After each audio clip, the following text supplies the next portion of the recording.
The season's officially over. Let's do a little roster review breakdown of what we saw in the playoffs. Starting on defense, Jamie Benn and Oscar Fantenberg, I'll review them at the same time. These guys fill a pretty similar role. They're both pretty big in size. They can make a pretty decent pass. I think Fantenberg makes a better pass. I think they're both pretty the same in terms of physicality. Maybe Ben's a little more physical, but Fantenberg can hit. He can take a hit. He can stand up for people. They're both not great puck movers, but I think at times they were one of the better puck movers, especially Fantenberg. I would definitely want to keep him over Ben on the third pairing. If you can get him for cheap, he's a great depth guy, sixth D-man. He can come in after he's sat, and I think he did a fairly good job. If the Canucks had more quality on their higher defense lines and just as a team were able to get out of their zone more, I think that he wouldn't have, his weaknesses wouldn't have shown. But in terms of like what you're paying and where you're going to put him and not having to give up much for him, I think he did a solid to above solid job as your absolute bottom defenseman. Tyler Myers, God, I mean, $6 million. He's got the poise. He had some good passes. He had some good movement, but too often he was just hemmed in his zone. If he didn't get the puck out right away, he was stuck there. And there were several of these really long shifts where Vegas was just building up so much pressure and Myers just couldn't do anything. I mean, he did a pretty good job, say, in like the physical department he throws a lot of dirty punches after the whistle.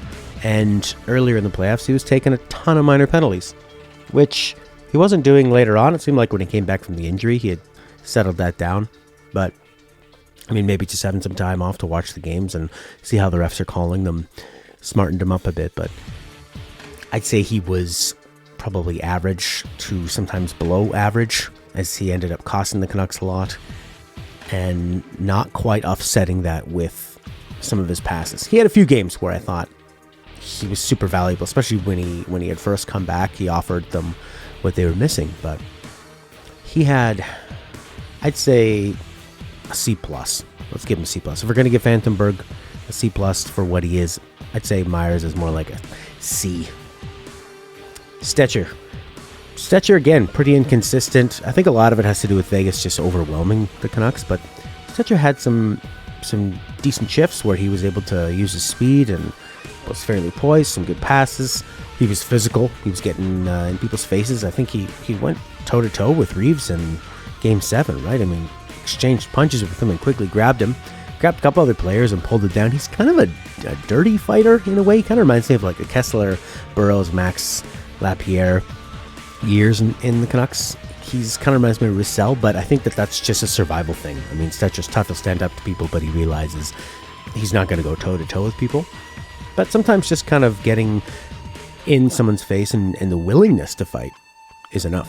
As a bottom pairing guy, I think he was above average for sure. As a second pairing guy, I think he still has a little bit to learn and a little bit to be desired. Edler. I think Edler has been a warrior for the Canucks in this playoffs and the regular season. He's doing everything he can. He's just older. And there were a lot of times where he was one of the better Canucks defensemen. So I think that for his age, he did a pretty good job of settling the team down. He has his screw-ups here and there because he's being played so much. He's relied on so heavily, especially on the defensive end by Travis Green. He wasn't outstanding, but overall, I think he did an above-average job. I'd give him like a B-. Way to go, Edler. And he finally started slapping the puck in the final couple games. Didn't do anything, but I was definitely tired of seeing a dangerous play die on his stick with a soft wrister.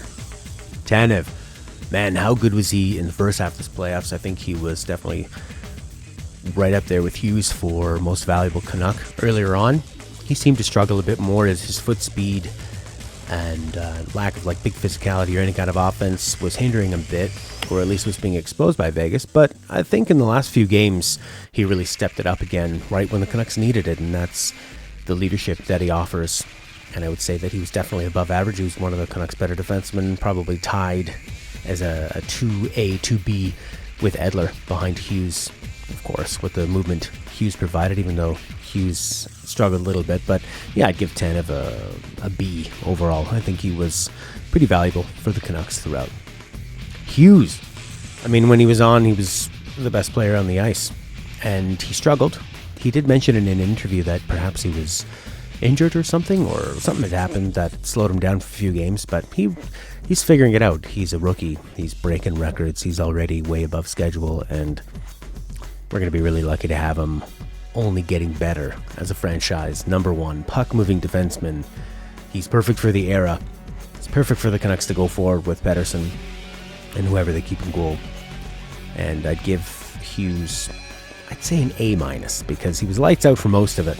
Struggled.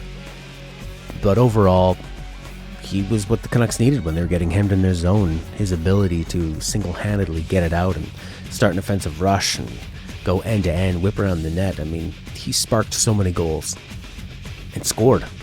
That beauty slap, I'd give him a good solid A- with lots of room to improve, which is just incredible that he could get better. The forwards. Roussel, I would give a flat C. I mean, he's got some speed. He has some offensive ability, and he can provide some spark, but he took a lot of bad penalties. And I think him trying to agitate the Vegas Knights did not work out. And I think it caused more of a distraction. Even seemed embarrassing at times. He was not able to capitalize on any opportunities provided to him whenever he got a chance to play with Gaudette.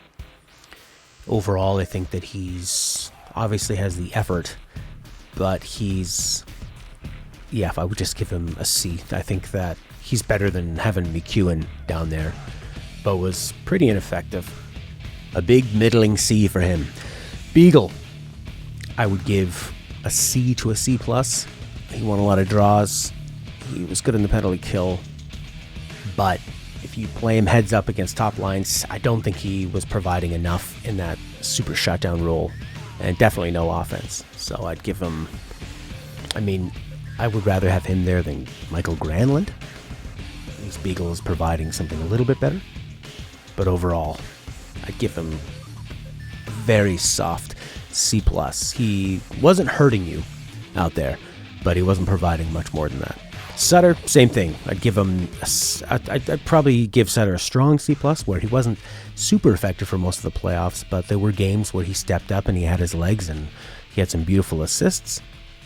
Right when the Canucks needed it, at least against the Blues, he was very poised. He was helpful at getting the puck through the ice against a slower Blues team, but with Vegas' speed, Sutter just became totally neutralized and was fine on the fourth line, but in any role elevated above that was a problem. So, a solid C+ for Sutter. Adam Gaudette, I give him a C+ as well. He had some speed. He was able to move the puck a bit. He was making things happen, and I don't blame him for his lack of production because he was stuck most of the series with Roussel, Sutter, guys that just are not going to get anything done. He should have been playing with Jake and Tyler Mott, people that can finish.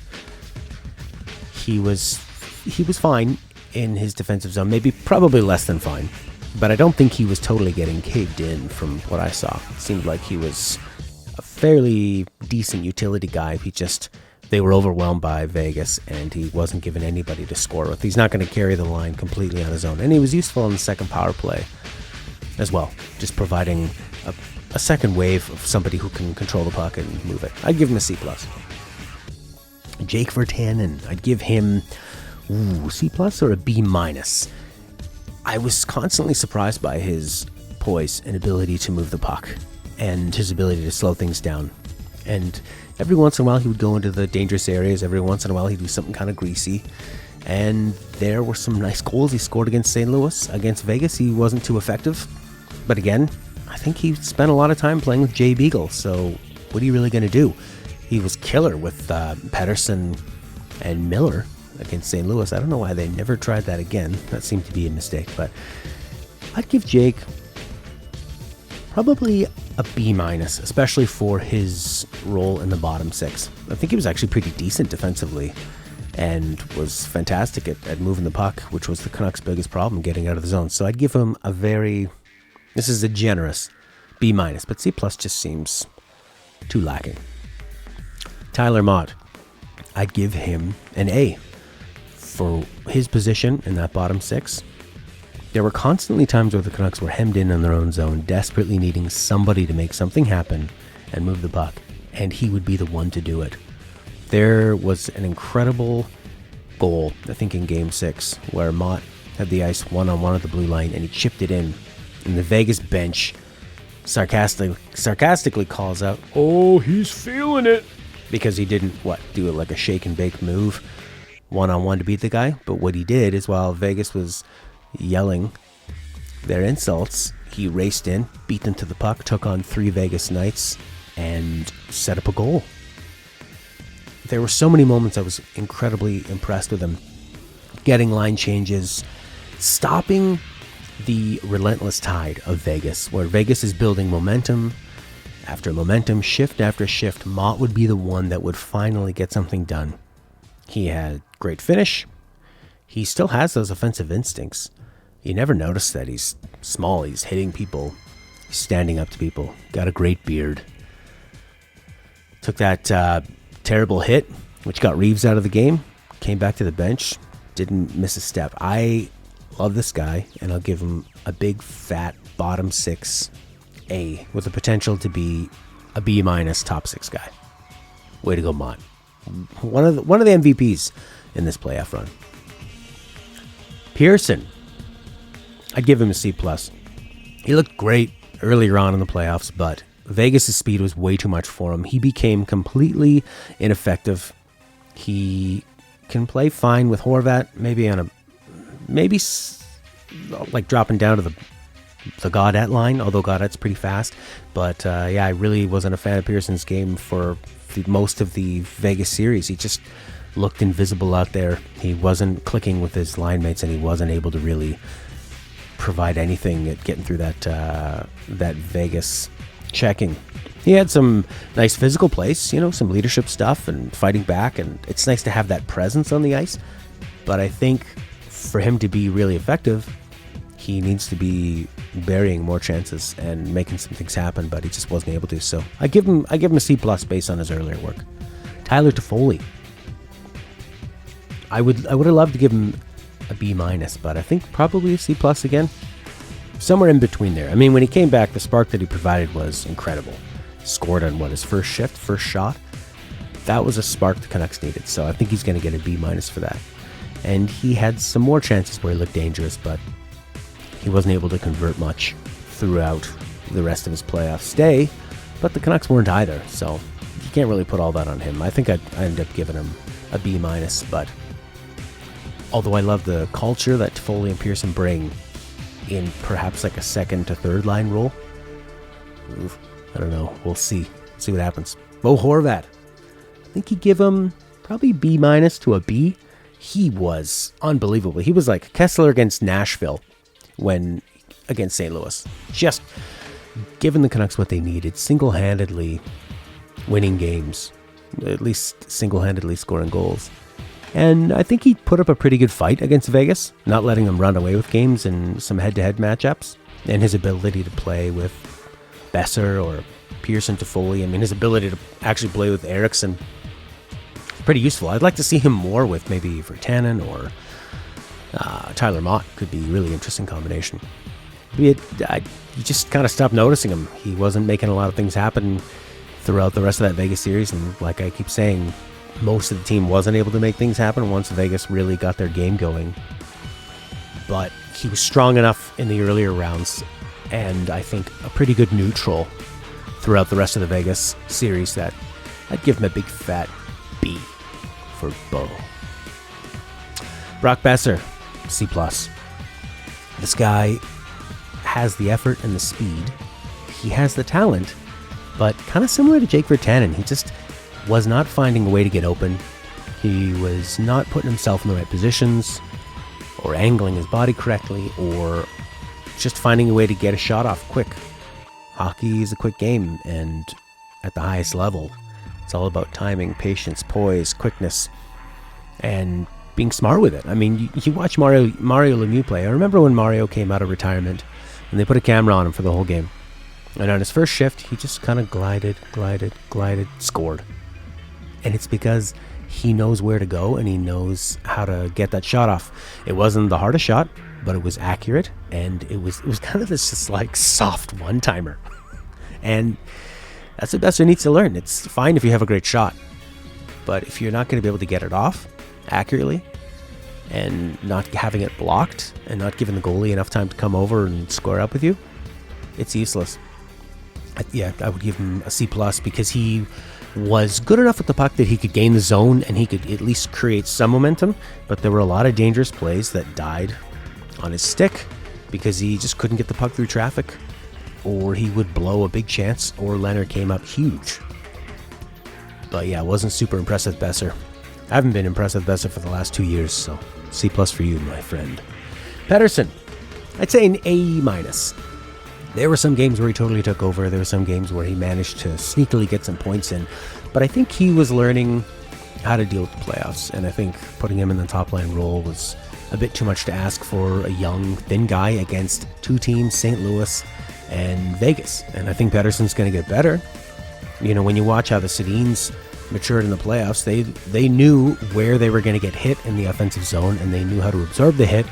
They used to just like stick their butts out, get cross-check from behind while they were cycling, and they just sort of like drop down to their knees and still make the play. And they would let the other team just get frustrated and end up taking these stupid penalties, but still keeping the puck alive and playing their game. And I think he needs to learn a bit of that. He was sort of bouncing around like a pinball. He needs to learn how you get past guys to draw interference penalties, because he does have that speed, or when to make the dekes and when to just go around, when to cycle. So he's got a lot to learn, but he still was impressive enough. I mean, he had some beautiful goals, he had some beautiful assists, and what I loved seeing, and I think it was Game 6, beautiful screens. The guy just keeps adding to his game. Miller. I'd give Miller probably an A to an A+. He wasn't quite able to single-handedly pull the Canucks through this series, but he almost did. Against St. Louis and Vegas, whenever the Canucks really needed something, he made it happen. When the Canucks were down 2 against St. Louis, 2 goals in a game, and he just jammed that puck through, turned around, went right to the bench.